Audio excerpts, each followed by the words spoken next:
उस शहीद पिता का अपमान भरी संसद में किया जाता है।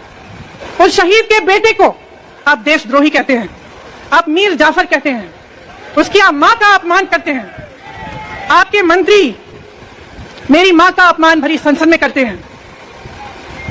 आपके एक मुख्यमंत्री कहते हैं कि राहुल गांधी को पता भी नहीं है कि उनका पिता कौन है।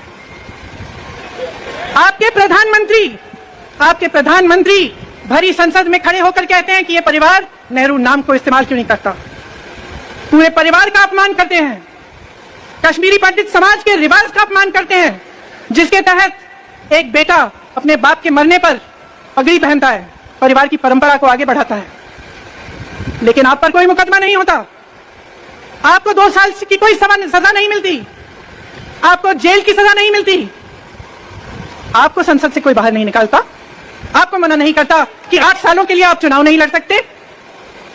क्यों? मैं पूछना चाहती हूं क्यों?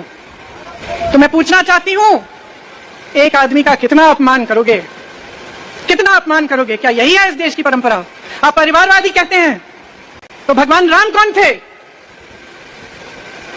भगवान राम को वनवास में भेजा गया, उन्होंने अपने परिवार, अपनी धरती के प्रति अपना धर्म निभाया। क्या भगवान राम परिवारवादी थे? क्या पांडव परिवारवादी थे कि वो अपने परिवार की संस्कारों के लिए लड़े? और हमें क्या शर्म आनी चाहिए कि हमारे परिवार के सदस्य शहीद हुए इस देश के लिए? इस झंडे में उनका खून है, इस धरती में उनका खून है, इस देश के लोकतंत्र को मेरे परिवार के खून ने सींचा है। और जो सोचता है कि हमें अपमानित करके हमें डराएंगे, हमें धमकाएंगे, जो सोचता है कि तमाम एजेंसियों को लगाकर हम पे छापे मारकर हमसे कुछ भी कर ले, हमको हमें डराएंगे, वो गलत सोचते हैं। हम डरने वाले नहीं हैं, हम और मजबूती से लड़ेंगे। हम इस देश के लोकतंत्र के लिए कुछ भी करने के लिए तैयार हैं। इस देश के लोकतंत्र को, इसकी नींव कांग्रेस पार्टी के महान महापुरुषों ने डाली है। कांग्रेस पार्टी लड़ी इस देश की आजादी के लिए और आज भी इस देश की आजादी के लिए ही लड़ रही है। कभी कभी मैं सोचती हूं, मुझे समझ में नहीं आता कि पब्लिक क्या सोच रही है। क्या देख नहीं रही है क्या हो रहा है? क्या आपको दिख नहीं रहा है कि आपकी सारी संपत्ति लूटी जा रही है, एक आदमी को दी जा रही है, गिने चुने उद्योगपतियों को सब कुछ दिया जा रहा है। किसकी संपत्ति है? ये राहुल गांधी की संपत्ति है, ये आपकी संपत्ति है। ये पीएसयू किसके हैं? किसके लिए बनाए गए? आपके लिए बनाए गए, जो ऐसे एक के बाद एक इनको बेचे जा रहे हैं, दिए जा रहे हैं। तो आप समझ क्यों नहीं पा रहे हैं? आप गैस के सिलेंडर के लिए 1000 रुपए दे रहे हैं और यहाँ आपकी सारी संपत्ति किसी को सौंपी जा रही है। राहुल गांधी जी ने क्या कहा? अरे कौन सा इतना बड़ा जुल्म कर लिया कि आपसे 2 सवाल पूछ लिए, जवाब नहीं दे पाए ना, घबरा गए। और जो अहंकारी होते हैं, तानाशाह होते हैं, क्या करते हैं? जब सवालों का जवाब नहीं दे पाते तो पूरी सत्ता को लेकर जनता को दबाने की कोशिश करते हैं। जो सवाल उठाता है उसको दबाने की कोशिश करते हैं। आपने कभी सोचा है, आंखें खोलिए, आपने कभी सोचा है कि ये पूरी सरकार, ये सारे मंत्री, ये सारे सांसद एक आदमी को बचाने की क्यों इतनी कोशिश कर रहे हैं? इस अडानी में है क्या कि इसको आप सारी संपत्ति दे रहे हो देश की? 20 हजारों करोड़ शेल कंपनियों में इनकी हैं और आप इन पे इंक्वायरी नहीं कर सकते? ये अडानी है कौन कि आप सब उनका नाम उठते ही बौखला जाते हैं और उनको बचाने में लग जाते हैं? तो जहां जहां हम जाते हैं बेरोजगार नौजवान क्यों दिखते हैं? इतनी महंगाई क्यों है? इतनी महंगाई क्यों है? क्या आप इतने बड़े काम कर सकते हो लेकिन एक गैस सिलेंडर का दाम नहीं कर सकते? आप छोटे व्यापारियों की मदद नहीं कर सकते? आप रोजगार नहीं बनवा सकते? तो फिर आपकी सरकार किस काम की है? लोगों को दबाने के लिए है या अडानी जी को आगे बढ़ाने के लिए है? और इतनी चीजों को फैलाया जाता है जो सच नहीं है, झूठों को फैलाया जाता है। आप सोचिए, राहुल गांधी दुनिया के सबसे बड़े जो शिक्षा के संस्थान है वहां से पढ़ के आए हैं। हार्वर्ड और कैम्ब्रिज की उनकी डिग्री है। कैम्ब्रिज से उन्होंने इकोनॉमिक्स में मास्टर्स डिग्री, एमफिल डिग्री उनको मिली। आप उसको पप्पू बनाते हैं। पूरे देश भर में आपकी सहायता के साथ मेरे मीडिया के दोस्तों, डिग्री आपने देखी नहीं, सच्चाई आपने देखा नहीं, उनको पप्पू बना दिया। फिर पता चला कि ये पप्पू तो यात्रा में निकल आया और पता चला कि ये तो पप्पू है ही नहीं,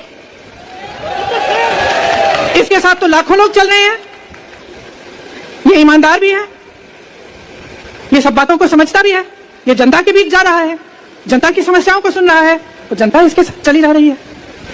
घबरा गए कि राहुल गांधी ने संसद में वो सवाल उठाए जिनका उनके पास जवाब नहीं है। वाह वाह। वाह वाह वाह वाह, बहुत धैर्य है आप में। अरे कायर हैं, कायर है इस देश का प्रधानमंत्री। लगा दो केस मुझ पर, लगा दो केस मुझ पर, जेल ले जाओ मुझे भी, लेकिन सच्चाई यह है कि इस देश का प्रधानमंत्री कायर है, अपनी सत्ता के पीछे छुपा हुआ है, अहंकारी है।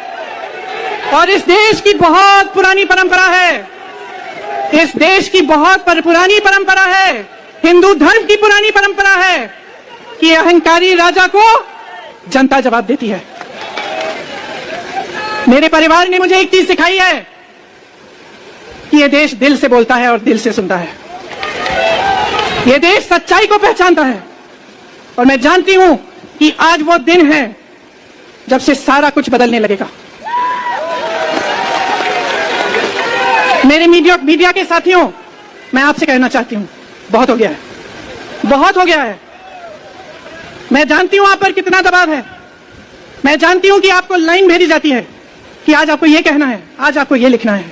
जब आप पत्रकार बने, शुरू में जब आप काम के लिए आए, तो आपके दिल में भी ये होगी बात कि देश के लिए मैं सच्चाई बोलूंगा, मैं सच्चाई बोलूंगी।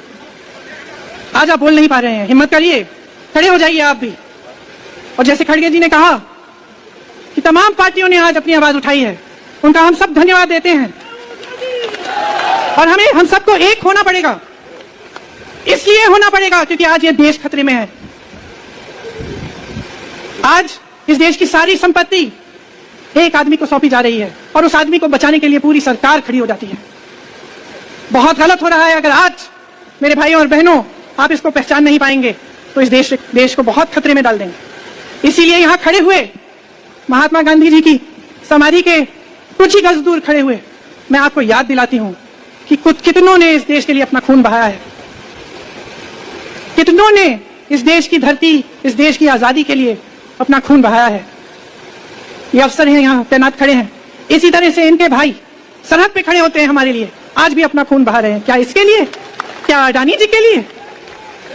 कि अपने देश के किसान के लिए, अपने देश के गरीब के लिए, अपने देश के छोटे व्यापारियों के लिए, महिलाओं के लिए, अपने बच्चों के भविष्य के लिए हम सब अपनी जान देने के लिए तैयार हैं। तो मैं आपसे आग्रह करती हूं, मेरे देशवासियों, आंखें खोल लो, समय आ गया है, डरो मत। राहुल गांधी के शब्दों में डरो मत, इनका सामना करने का समय आ गया है। एकजुट हो जाओ, सामना करो, इस देश की सच्चाई को उभारो, इस देश की एकता को बनाए रखो और इस देश को आगे बढ़ाओ।